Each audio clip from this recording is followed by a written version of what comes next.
सभी दोस्तों को नमस्कार। लक्ष्य 360 के ऑनलाइन प्लेटफॉर्म पे सभी का स्वागत है। मैं प्रिंस जायसवाल आप सभी का लक्ष्य 360 के जो है ऑनलाइन प्लेटफॉर्म पे सभी का स्वागत करता हूं। आज हम बात करेंगे बेटा समीक्षा अधिकारी और सहायक समीक्षा अधिकारी के पेपर को लेकर। ठीक है, समीक्षा अधिकारी और सहायक समीक्षा अधिकारी का जो पेपर है, अभी आरओ एआरओ का पेपर री पेपर हो रहा है, री एग्जाम हो रहा है आरओ एआरओ 2024 का। और आरओ एआरओ 2024 का जो प्रीलिम्स है वो 27 जुलाई को है, आप सभी जानते भी हैं। मेरा मेन उद्देश्य क्या है? मेन उद्देश्य ये है कि पेपर की तैयारी करना कैसे है, कैसे पेपर को क्वालिफाई करना है, इसको लेकर हम लोग बात करेंगे, संवाद करेंगे। आरओ एआरओ चूंकि रिव्यू ऑफिसर और असिस्टेंट रिव्यू ऑफिसर दो पोस्ट होते हैं। एक आरओ होता है रिव्यू ऑफिसर और एक एआरओ होता है असिस्टेंट रिव्यू ऑफिसर। जो आरओ होता है वो 4800 ग्रेड पे का होता है और जो एआरओ होता है वो 4600 ग्रेड पे का होता है। ठीक है, मैं इस पेपर को बड़े करीब से जानता हूं। ठीक है, और मैं पिटिशनर भी हूं चूंकि 2017 बैच का, इसलिए बड़े करीब से मैं जानता हूं। ठीक है, अभी भी इलाहाबाद हाईकोर्ट में केस चल रहा है मेरा आरओ एआरओ का ही 17 बैच का, इसलिए बड़े करीब से मैं जानता हूं इसको। प्रीलिम्स का तैयारी कैसे करें, हम लोग मेन मुद्दे पे इसी पे बात करेंगे। प्रीलिम्स का जो पेपर होता है आरओ एआरओ का, जो आरओ एआरओ का पेपर होता है, पीटी की अगर हम बात करें तो पीटी में बेटा 200 क्वेश्चन आते हैं और 200 क्वेश्चन 200 मार्क्स के आते हैं। इंपॉर्टेंट यह है कि पढ़ते तो सभी लोग हैं, लेकिन इंपॉर्टेंट यह है कि पेपर को प्रीलिम्स को कैसे क्वालिफाई कर। सबसे पहली चरण तो प्रीलिम्स ही है। 10 लाख बच्चे पेपर देंगे, फिर दोबारा री एग्जाम देंगे और सभी एक से एक धुरंधर खिलाड़ी जो है एक इसमें लगे हुए हैं। अब कम समय बचा है, क्योंकि आज आपका जो है 19 तारीख है, 19 जो है जून है आज, और 27 जुलाई को पेपर है, तो समय कम है और गर्मी का सीजन भी है, सावन आने वाला है, तो नींद भी अच्छी खासी आ रही होगी आप सभी को। तो अगर प्रीलिम्स की बात करें तो आरओ के जो प्रीलिम्स की बात करें, इसमें मेन मुद्दा जो हम उसी पे बात करते हैं। खैर, पीटी में जो है दो पेपर होते हैं, जीएस फर्स्ट पेपर और हिंदी। जीएस फर्स्ट पेपर और हिंदी। फर्स्ट पेपर जो होता है वो 140 क्वेश्चन 140 मार्क्स के होते हैं। सेकेंड पेपर हिंदी 60 क्वेश्चन और 60 मार्क्स के होते हैं। ठीक है, सबसे इंपॉर्टेंट इसमें रोल अदा करता है बेटा हिंदी का, क्योंकि इस पेपर में लोग इसलिए भी लगे होते हैं, इंटरव्यू नहीं होता है। अपर पीसीएस की तरह इंटरव्यू तो होता नहीं है, साक्षात्कार इंटरव्यू। इसमें तो प्रीलिम्स देंगे, मेंस देंगे और ज्वाइनिंग हो जाएगी।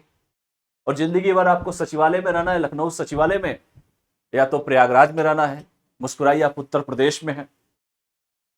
इंपॉर्टेंट है इसमें हिंदी। हिंदी में जो 6 सेगमेंट हैं, इसके 6 सेगमेंट में तत्सम तद्भव हुआ, विलोम शब्द हुआ, पर्यायवाची हुआ, विशेषण विशेष्य हुआ, मुहावरे हुए, लोकोक्ति हुआ, अशुद्धियां हुआ, ये सब आते हैं आपके। कम से कम आपको 60 में ऑन एवरेज अगर मैं बात करूं 55 प्लस आपको नंबर लाने पड़ेंगे। 55 से ज्यादा नंबर आपको, जितना आप हिंदी में नंबर खींच लोगे उतना ही आपको जीएस आसान रहेगा प्रीलिम्स को क्वालिफाई करने के लिए। बात समझिएगा, हिंदी जितना, हिंदी में 60 में 60 लाने वाले भी धुरंधर प्रयागराज में बैठे हुए हैं, इलाहाबाद में बैठे हैं, दिल्ली में बैठे, हर जगह बैठे हैं, क्योंकि उत्तर प्रदेश वो प्रदेश है जहां पर हिंदी को बड़ा तवज्जो दिया जाता है। ठीक है, तो कम से कम जो हिंदी में आपको 55 नंबर लाने होंगे, और जितना वहां मेहनत करेंगे जीएस में कम मेहनत करना पड़ेगा। और जीएस में कैसे भी 90 प्लस का स्कोर आपको करना होगा, क्योंकि आप सभी जानते हो 125 130 जो है आपका कट ऑफ जाता है। और चूंकि पेपर में समय मिल चुका है, 1 डेढ़ साल और बढ़ चुका है, री एग्जाम हो रहा है भाई। जनवरी फरवरी 2024 में पेपर हुआ, अब ये पेपर आपका जुलाई में हो रहा है, 25 में 2025 में। तो इसलिए समय सबको मिल चुका है, लड़ाई कंपटीशन बहुत हाई है। और जितना आप, मैंने कहा कि हिंदी में मेहनत करोगे जीएस में उतना कम मेहनत करना पड़ेगा, कम से कम ऑन एवरेज मान के चलो 130 135। और सबसे खुशी की बात मैं आपको बता दूं, ये पेपर में जो है बेटा आपका आरओ का वैकेंसी ज्यादा है। आरओ का 550 ज्यादा, इतनी वैकेंसी कभी नहीं मिलता है। हम लोग तो 17 बैच के थे, पता ही नहीं चला, इतनी वैकेंसी नहीं आई कहीं। इस बार पहली बार मिला है मौका कि आपको आरओ के पेपर में इतनी वैकेंसी देखने को मिल रही है। एआरओ के कम है, मतलब आरओ के ज्यादा है बेटा। तो आप जो है जीवन में बहुत कुछ बन सकते हैं अगर कम एज में सिलेक्शन आपका होता है। ठीक है, तो कम से कम जो है आपका, अगर कट ऑफ की बात करें तो 130 प्लस आउट ऑफ 200 में जो है आपका जो है ये कट ऑफ जाएगा। तो मैं मान के चल रहा हूं, क्योंकि 5-10 क्वेश्चन तो डिस्प्यूट होता है, वो तो पता ही नहीं चलता, इसी बार अपर में डिस्प्यूट हुआ, पता ही नहीं चला, कट ऑफ तो देखते कब आएगा, वो तो बात की बात है कट ऑफ जो होगा। लेकिन 130 प्लस कम से कम आपके सही होने चाहिए, इसी मैंने 140 का टारगेट लिया। यहां तो 145 तक मैं पहुंचा दिया हूं, 80 85 90 तक जो है कम से कम आपको क्वेश्चन, क्योंकि 140 क्वेश्चन में आपको सभी क्वेश्चन नहीं करने हैं, माइनस मार्किंग भी है। आपको उस 140 में से अपने 90 क्वेश्चन निकालने हैं, 60 क्वेश्चन छोड़ना है, क्योंकि हर क्वेश्चन आपसे नहीं पूछा जाएगा, आपको हर क्वेश्चन का आंसर नहीं पता होगा, आपको बस उसी में से खेलना है 140 में से कि आप कितना सही खेल लेते हैं। इंपॉर्टेंट ये है, यही स्ट्रेटजी है, ठीक है, स्ट्रेटजी यही है और कोई स्ट्रेटजी नहीं है, ठीक है। अब करना क्या है हमको, करना यह है कि देखिए इतिहास, मैं सबसे पहले सामान्य अध्ययन का बात करूं, सामान्य अध्ययन, और सामान्य अध्ययन बेटा 140 क्वेश्चन 140 मार्क्स, एक क्वेश्चन 1 मार्क्स। सबसे पहले इतिहास से अगर हम चालू करें, इतिहास से, इतिहास में 3 सेगमेंट है आपका, प्राचीन इतिहास एंशिएंट इंडिया, प्राचीन है, और मध्यकालीन है, और आपका आधुनिक यानी कि मॉडर्न इंडिया है, एंशिएंट मेडावल एंड मॉडर्न। अगर हम बात करें बेटा इतिहास से कम से कम बेटा 20 क्वेश्चन आते हैं, 20 क्वेश्चन आपके सिर्फ और सिर्फ इतिहास से आते हैं। और ये इतिहास तो सब में काम देगा, बिहार पीसीएस में भी काम देगा, दुनिया के हर परीक्षा में काम देगा। सबसे ज्यादा क्वेश्चन 50% आपसे पूछा जाता है आधुनिक भारत से, मॉडर्न इंडिया से। और मॉडर्न इंडिया में कहां से पढ़ना है, भारतीय राष्ट्रीय कांग्रेस से शुरुआत कीजिएगा, जो मेन चैप्टर है।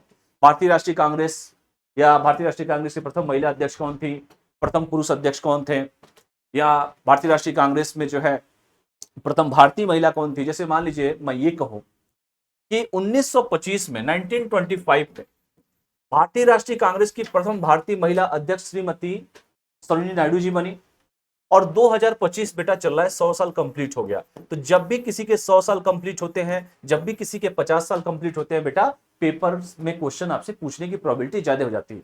या 1924 में गांधी जी भारतीय राष्ट्रीय कांग्रेस के एक बार अध्यक्ष बने थे बेलगांव कर्नाटक में, और उसके भी बेटा 100 साल कंप्लीट हो गए, तो प्रोबेबिलिटी है कि क्वेश्चन आपसे पूछा जा सकता है। या 1925 में ऐसी कौन सी घटना इतिहास में हुई थी, या काकोरी डकैती हुआ, या चारे हुआ हिंदुस्तान रिपब्लिक एसोसिएशन जिसे कहते हैं, या जो जो मेन चीजें हैं। 1923 में स्वराज पार्टी का गठन हुआ, 1922 में चौरी चौरा हुआ, असहयोग हुआ, ये सारी चीजें। इवन केसरी 2.0 मूवी आई, उसमें जलियांवाला को दिखाया गया, जलियांवाला हत्याकांड को, या केसरी जो नायर साहब थे वकील, उनसे चीजें प्रश्न। तो आपको ये कोशिश करना है, किसके 100 साल हुए, किसके 50 साल हुए, किसके 75 साल हुए, भारतीय राष्ट्रीय कांग्रेस से शुरुआत कीजिए आप। बंगाल विभाजन हुआ, स्वदेशी मूवमेंट हुआ, सूरत अधिवेशन हुआ, पार्लियामेंट सुधार हुआ, या कामागाटो मारू हुआ, गदर पार्टी हुआ, लखनऊ समझौता हुआ, चंपारण बाद खेड़ा हुआ, जो तो खैर मेरा हिस्ट्री ऑप्शनल है, मैं अच्छे से जानता हूं, इसलिए मैं ये चीजें बता रहा हूं। इन चीजों का विशेष ध्यान रखिए, ठीक है, क्योंकि आपको याद होगा 1917 में चंपारण हुआ, 2018 के प्रीलिम्स में यूपीएससी तक में चंपारण से क्वेश्चन पूछा गया। बिहार पीसीएस तो हर साल, बिहार पीसीएस भी आप लोगों को देना होगा, बिहार पीसीएस तो हर साल आपसे चंपारण से क्वेश्चन पूछता है, ना पूछे तो काम ही नहीं चलता है। बात समझ में आया सभी को, इस ये चीजें आपको ध्यान देनी है। तो कम से कम 50% क्वेश्चन तो सिर्फ आधुनिक भारत से आता है, 30% क्वेश्चन बेटा प्राचीन इतिहास से आता है, और 20% क्वेश्चन आपका आता है सामान्य मतलब मेडावल से आता है। औरंगजेब की नीति, रजिया सुल्तान से क्वेश्चन, बलवन से लौ रक्त की नीति, अलाउद्दीन खिलजी की बाजार व्यवस्था, शेर शाह सूरी का वो स्टेटमेंट कि मैंने मुट्ठी भर बाजरे के लिए पूरा साम्राज्य खो दिया। ठीक है, इतिहास वो सब्जेक्ट है कि आप इतिहास से सबक लीजिए और आगे जीवन में बढ़िए। कौन सा राजा के समय क्या परिस्थिति थी, बाबर के समय परिस्थिति अलग थी, अकबर के समय की परिस्थिति अलग थी। बाबर कहता है अकबर से, मतलब आने वाली जनरेशन से कहता है कि अगर इस देश में राज करना हो तो आपको एक ऐसा कौम है जिसको साथ लेकर चलना पड़ेगा, उसका नाम है राजपूत। वो मर मिटने के लिए तैयार रहते हैं, और अकबर ने इसका बहुत ही अच्छा प्रयोग किया।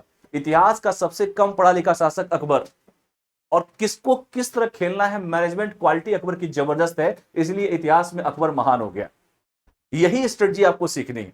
पढ़ाई लिखाई तो सिर्फ एक जो है डिग्री है, असली जो है आपका जो है जो माइंड कैसे काम करता है, कैसे आप मैनेज करते हैं चीजों को। जैसे मैं कहूं कि सचिन एक अच्छे क्रिकेटर हैं, एक अच्छे कप्तान नहीं है, ऐसा कोई जरूरी नहीं है बेटा कि हर व्यक्ति में एक ही गुण हो। ठीक है, आप समझदार होंगे, समझ गए होंगे। तो इतिहास से 20 क्वेश्चन आते हैं, तो इतिहास को इस तरीके से पढ़िए कि किसको कितना वेटेज देना है। ठीक है, ये सबसे पहला रणनीति आपकी स्ट्रेटजी होनी चाहिए कि किसको कितना वेटेज देना है। दूसरा सबसे खूबसूरत जो आपका यूपी पीसीएस में है, राज व्यवस्था। राज व्यवस्था लंबी चौड़ी किताबें आप लोग पढ़ते हो, यम लक्ष्मीकांत, बहुत सी चीजें पढ़ते हैं, मैं क्या किसी का नाम लो, लेकिन राज व्यवस्था एक ऐसा क्वेश्चन पूछता है जो इंपॉर्टेंट आर्टिकल्स है, जैसे मान लीजिए अनुच्छेद है, जैसे माने मूल अधिकार कहां से लिया गया, या डीपीएसपी कहां से लिया गया, या अनुच्छेद 40 क्या कहता है, कहां से कहां होता है, फंडामेंटल राइट कहां से लिया गया है, राष्ट्रपति के काम, उपराष्ट्रपति के काम, नियंत्रक और महालेखा परीक्षक क्या होता है, ठीक है, जो कैग जिसे कहते हैं, महाधिवक्ता क्या होता है, महान्यायवादी क्या होता है, ये सारी जो बेसिक चीजें होती हैं वही क्वेश्चन आपसे क्वेश्चन राज्य व्यवस्था में पूछा जाता है। और इसमें सारे के सारे क्वेश्चन, आप 10 से 15 क्वेश्चन पूछे जाते हैं, उसको बड़े इजीली तरीके से आपने अगर ईमानदारी से, ज्यादा दिमाग भी नहीं लगाना है।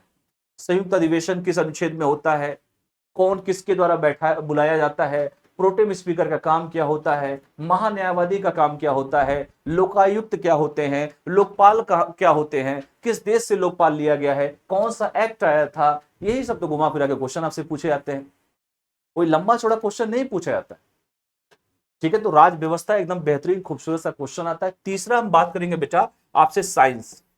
बचपन से साइंस आपने पढ़ा होगा। साइंस के बेटा 3 सेगमेंट है, एक है फिजिक्स, दूसरा है केमिस्ट्री, तीसरा है बायोलॉजी। फिजिक्स, केमिस्ट्री और बायोलॉजी, सबसे इंपॉर्टेंट इसमें यह है बायोलॉजी का सेक्शन। 50% क्वेश्चन आपसे बायोलॉजी से, 30% क्वेश्चन आपके फिजिक्स से एंड 20% क्वेश्चन आपसे जो है केमिस्ट्री से पूछे जाते हैं। अब बेटा बेसिक लेवल का एनसीईआरटी उठाओ और शांति से चुपचाप पढ़ लो। विटामिन ए किसका रासायनिक नाम है, विटामिन डी किसका रासायनिक नाम है, विटामिन ए की कमी से कौन सा रोग होता है, विटामिन डी की कमी से कौन सा रोग होता है, यही सब घुमा फिरा के क्वेश्चन आपसे पूछे जाते हैं।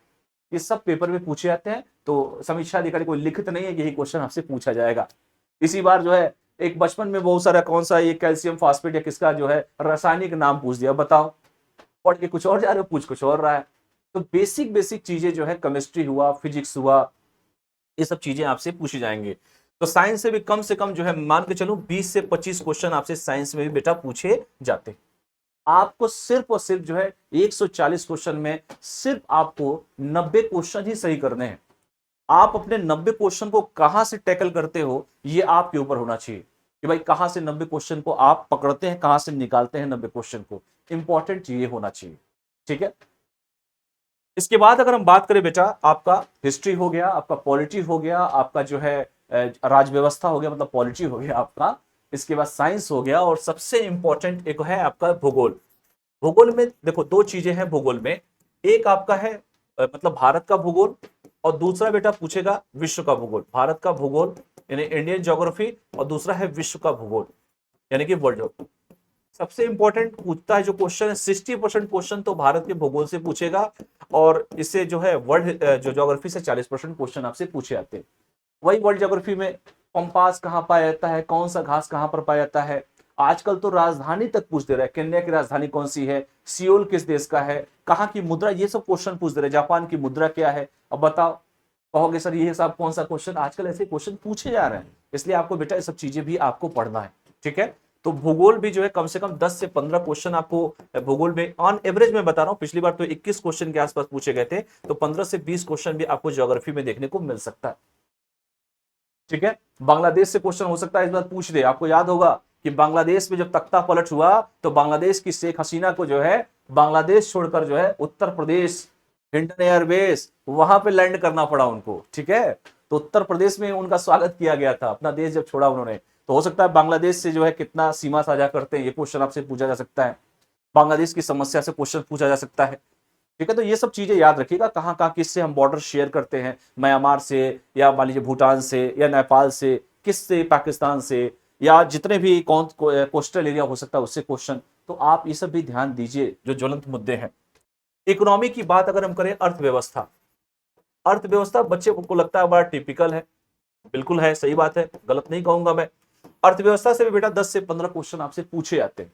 नीति आयोग की स्थापना कब हुई, अच्छा नीति आयोग के भी देखो 10 साल हो गए हैं। नीति आयोग 1 जनवरी 2015 को बना और 2025 चल रहा है, 10 साल हो गए। 10 साल का प्रोग्रेस रिपोर्ट आपसे पूछा जा सकता है। नीति आयोग की स्थापना, चूंकि पेपर में तो ये तक पूछा गया नीति आयोग का फुल फॉर्म क्या होता है, नीति आयोग पहले योजना आयोग था, 12 पंचवर्षीय योजनाएं थी, अब नीति आयोग हो चुका। Repo rate, reverse repo rate, CRR, SLR, ठीक है, सिडबी क्या है, एशियन डेवलपमेंट में एडीबी क्या है, ठीक है, ब्रिक्स से पूछा गया, हो सकता है इंटरनेशनल रिलेशन से हिसाब से पूछ दे, सार्क से पूछा जा सकता है, अभी हाल ही में G7 हुआ, ग्रुप ऑफ 7, उससे क्वेश्चन, G20 से क्वेश्चन, ब्रिक्स से क्वेश्चन, ये सारे क्वेश्चन चूंकि आपके इकोनॉमी में, और खास करके जो योजनाएं हैं, और उत्तर प्रदेश सरकार की जो योजनाएं हैं, जो मेन योजनाएं हैं, जैसे कन्या सुमंगला योजना, ठीक है, तो ऐसे जो योजनाएं जो उत्तर प्रदेश सरकार महिलाओं के सशक्तिकरण के लिए कर रही है, वो बेटा आपको पढ़ के जाना है अर्थव्यवस्था से हिसाब से। अगला अगर हम बात करें बेटा पर्यावरण को लेके, पर्यावरण, इन्वायरमेंट को, पर्यावरण से भी बेटा 5 से 10 क्वेश्चन आपसे पूछे जाते हैं। पर्यावरण इंपॉर्टेंट क्या है, कुछ एकदम टफ नहीं पूछेगा, कुछ सस्टेनेबल डेवलपमेंट, सतत विकास कब तक का लक्ष्य रखा गया है, बाघ परियोजना, हाथी परियोजना, घड़ियाल परियोजना, वन्य जीव संरक्षण एक्ट आपसे पूछ देगा, सिमलीपाल कहां पर है, कंचनजंगा कहां पर है, यही सब घुमा फिरा के क्वेश्चन, केवलादेव राष्ट्रीय उद्यान कहां पर है, उत्तर प्रदेश में कौन सा उद्यान है, जिम कॉर्बेट की स्थापना कब की गई, ये घुमा फिरा के फैक्चुअल क्वेश्चंस जो है बेटा, और खास करके 1 से 2 प्रश्न आपसे डेट से पूछे जाते हैं।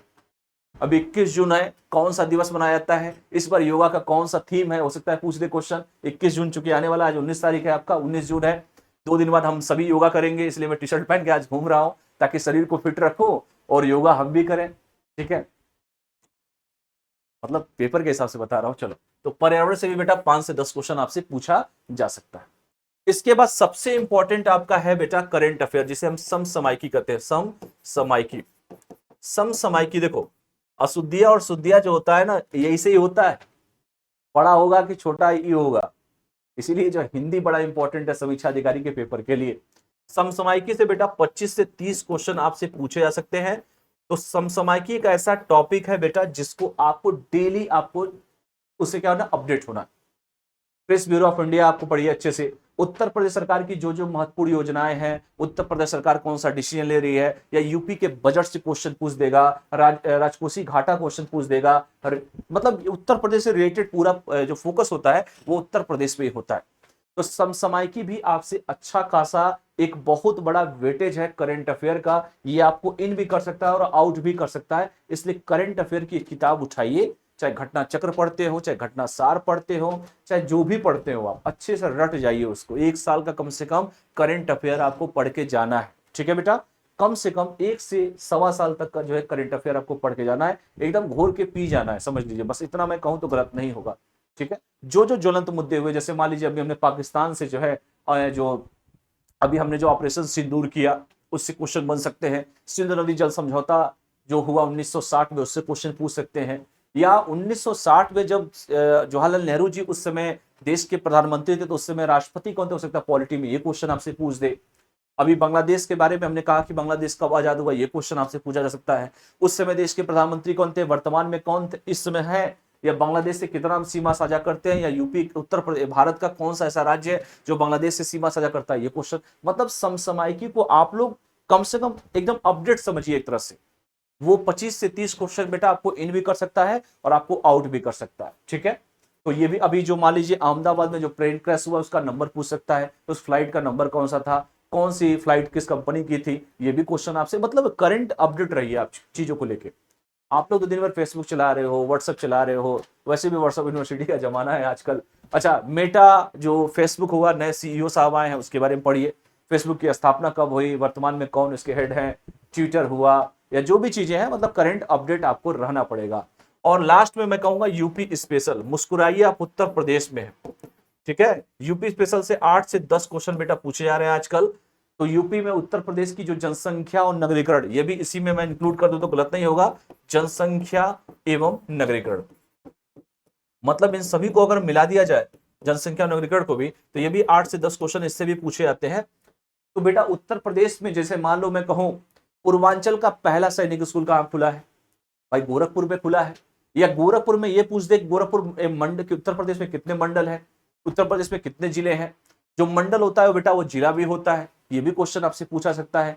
या वन डिस्ट्रिक्ट वन प्रोडक्ट से क्वेश्चन आपसे पूछे जा सकते हैं। यूपी में जितने, मतलब ओवरऑल मैं कहूं, उत्तर प्रदेश की प्रथम महिला सैनिक स्कूल का नाम बताया, मथुरा में जो खुला, उससे क्वेश्चन पूछा जा सकता है। जहां पर मेले हुए, जैसे खिचड़ी मेला कहां पर मनाया जाता है, शाकंभरी देवी मेला कहां पर मनाया जाता है? या वन डिस्ट्रिक्ट वन प्रोडक्ट से क्वेश्चन आपसे पूछे जा सकते हैं कि काला नमक का चावल पिछली बार क्वेश्चन में पूछा भी था, सिद्धार्थनगर। या हापुड़ का क्या फेमस है, गोरखपुर का क्या टेराकोटा जैसे है, जीआई टैग भी मिला है। मतलब ओवरऑल आपको उत्तर प्रदेश के बारे में सब कुछ पढ़ना है। पहले ऑप्शनल हुआ करता था, लेकिन उत्तर प्रदेश के सरकार ने कहा देखो बेटा ऑप्शनल पढ़ने से कुछ होना नहीं है, कि तुम लोग डिफेंस और सोशल वर्क पढ़ के चले जाते हो, यहाँ उत्तर प्रदेश में हम ट्रांसफर खेलेंगे। तो आपको यूपी के 75 जिलों के बारे में जानना जरूरी है कि 75 जिले में कहीं भी ट्रांसफर हो सकता है, इसलिए पूरा उत्तर प्रदेश पढ़िए। इसीलिए आपका 5th पेपर और 6th पेपर सारा का सारा यूपी दे दिया गया है। यूपी पे कमांड रखिए और शिद्दत से पढ़िए, बीड़ा पार लग जाएगा आप सभी का। तो ऐसे आपको लेकर चलना है।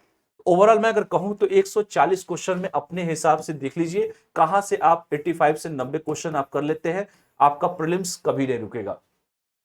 हिंदी की जो मैं बात कर रहा था, हिंदी में 6 सेगमेंट है, जिस 6 सेगमेंट में मैंने कहा तत्सम तद्भव, विशेषण विशेष्य, विलोम शब्द, अनेक शब्दों के एक शब्द, पर्यायवाची, और इसके साथ साथ अशुद्धियां जो है वो क्वेश्चंस जो है आपसे जो है क्वेश्चन आपसे परीक्षा में पूछे जाते हैं। अच्छा, विलोम में आजकल का निम्नलिखित में से कौन सा अंधकार का विलोम नहीं है? या पर्यायवाची में आजकल नहीं वाले ज्यादा पूछ रहे हैं, है वाले तो सब याद करते हैं। अब मान लीजिए पूछते कि जानवी का पर्यायवाची है, अब लोग दिमाग पहुंच जाएगा जानवी कपूर पे। अब जानवी गंगा जी को कहते हैं, जब पढ़ोगे तब तो पता रहेगा जानवी किसे कहते हैं। या दामिनी बचपन से पढ़ रहे हो, दामिनी दामिनी पिक्चर भी आई थी सनी देओल वाली, 2.5 किलो का हाथ वाला, तो दामिनी किसे कहते हैं, चपला किसे कहते हैं, ये सब क्वेश्चन आपने बचपन से पढ़ा, लेकिन क्वेश्चन आयोग वो पूछेगा जो आपने नहीं पढ़ा है। इसलिए पर्यायवाची को याद करने का एक अच्छा तरीका यही है कि आप जो है किताब, जिस भी किताब को आप प्रेफर करते हैं हिंदी के लिए, वो किताब को लीजिए और कॉपी पेन पे इज्जत के साथ, जैसे गंगा जी के बारे में, गंगा की पर्यायवाची कौन कौन है, यमुना की पर्यायवाची कौन कौन है, लक्ष्मी जी की कौन कौन सी पर्यायवाची है, या तालाब का कौन कौन सा पर्यायवाची है, कमल का कौन सा पर्यायवाची है, कम से कम उसको लिख लिख के याद रखिए। क्योंकि हिंदी का एक बहुत बड़ा रोल है समीक्षा अधिकारी के पेपर में।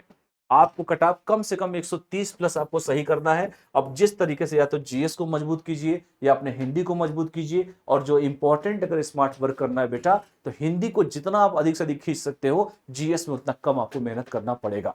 तो ये पूरी रणनीति थी और इसी को मैं बताने वाला था। चूंकि आज मेरा पहला वीडियो है और मैंने कहा कि पहला ही वीडियो जो है समीक्षा अधिकारी के पेपर से ही शुरुआत किया जाए, तो जो नए स्टूडेंट हो चैनल को लाइक शेयर सब्सक्राइब जरूर करें, बेल आइकन को प्रेस करें, ताकि जब भी मेरी वीडियो हो आप तक, जब भी क्लास हो, जब भी मैं क्लास लूं, आप तक जो है वीडियो पहुंच जाए। ठीक है, तो मैं आशा करता हूं कि जो है आप सभी मेरे इस स्ट्रेटजी को समझे होंगे, अच्छे से इस स्ट्रेटजी को अपनाइए। और चूंकि हम लोग तो वो चीजों को देख चुके हैं, और सबसे इंपॉर्टेंट तो ये है कि जो आप 200 नंबर की तैयारी कर रहे हो, जो प्रीलिम्स का नंबर तो जुड़ेगा नहीं, ये तो क्वालिफाई करना है, ये सारा काम बेटा आपको मेंस में देगा। क्योंकि मेंस जब होता है वो 400 नंबर का होता है। जब मेंस आप दोगे, यूपी पीसीएस का जो आरओ एआरओ का जब मेंस होगा, तो 400 नंबर का, 400 मार्क्स का होगा, जिसमें से जो 140 और 60 जो है आपका, जो 200 नंबर है वो 120 और 60, यानी कि सोचो कि 180 जो प्रीलिम्स की तैयारी कर रहे हो 200 वाला, वो 180 एज इट वैसे ही सेम रहता है।